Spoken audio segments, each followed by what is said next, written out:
तपस्या और समता। चलो देखते हैं कि भील पूर्वा ने क्या क्या त्याग किया है, जो कि हमें बताने आ रहे हैं निर्वाण जैन। थोड़ी तालियां ज्यादा बता दो क्योंकि मेहनत लगती है मम्मी पापा की भी और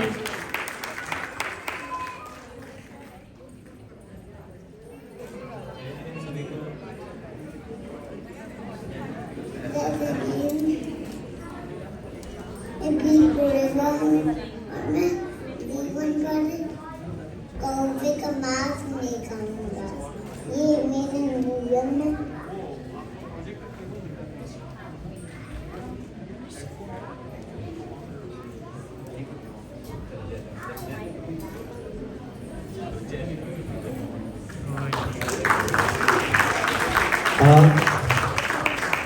थोड़ा सा टाइम कम था भैया के पास, तो पहले से उन्होंने बता दिया था कि वो क्या बोलने वाले हैं। बैकग्राउंड में नियम जो लेते हैं अपन, भील पूर्वा के बारे में पता होगा अमूमन सभी को। एक्चुअली कौन थे भील पूर्वा? नॉर्मली अगर अपन भील जाति की बात करें तो वहां पे अभक्ष खाना, नॉनवेज खाना काइंड ऑफ मतलब रिक्वायर्ड सही हो जाता है। रिक्वायर्ड ना बोले बट अमूमन सभी लोग खाते हैं। तो उनको एक बार जब मुनि समागम मिला तो उनने नियम लिया। क्या नियम लिया? क्योंकि कुछ ना कुछ नियम लेना था, उनके खुद के भाव हुए थे। नियम त्याग खुद के भाव होते हैं, मतलब अंदर से आता है, बाहर से थोपा नहीं जाता। तो उनके भाव हुए थे कि उन्हें कुछ त्याग करना है, मांस का त्याग करना है, बट पूरे मांस तो कर नहीं सकते।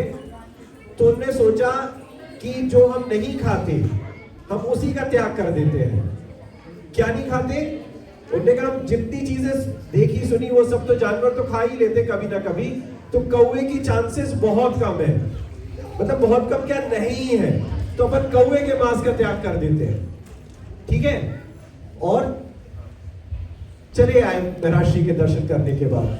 अगर जितने भी नियम लिए हैं, नहीं लिए तो लेना, और लो तो एक बार टेस्टिंग जरूर होती है, अगर बार बार ना हो तो, है ना? चाहे छोटा हो चाहे बड़ा हो, टेस्टिंग होती है। क्या? आपकी परीक्षा होती है।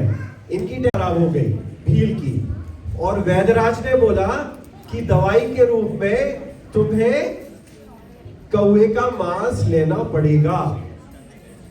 अब कौवे का मांस लो या फिर चले जाओगे। तो उस भील ने कहा कि नहीं भैया, नियम है। ऐसा नहीं कि वो संस्कार से जैन और बाकी सब चीजें स्वाध्याय करता था, लेकिन उसको नियम के बारे में मुनि ने आशीर्वाद जो दिया था, उसने उसको दृढ़ता से पालने के लिए उस समय बोल दिया कि कौवे का मांस तो मैं नहीं खाऊंगा। और स्वास्थ्य खराब होने के कारण उसके प्राण पक्षी रूप उड़ गए, लेकिन उस पुण्य से स्वर्ग में देव हुआ। जबकि दिनचर्या कुछ भी, खान पियन कुछ भी, लेकिन सिर्फ एक नियम के फल से सुधर सकते हैं। तो सोचो अपन लोग कितने नियम ले सकते हैं। तो ऐसा निर्वाण भैया अपन को संदेश देके चले गए। तो धन्य है निर्वाण भैया और उनके मम्मी पापा जिनने इनके बारे में हमें बताया। एक बार फिर से ताली बजा दे।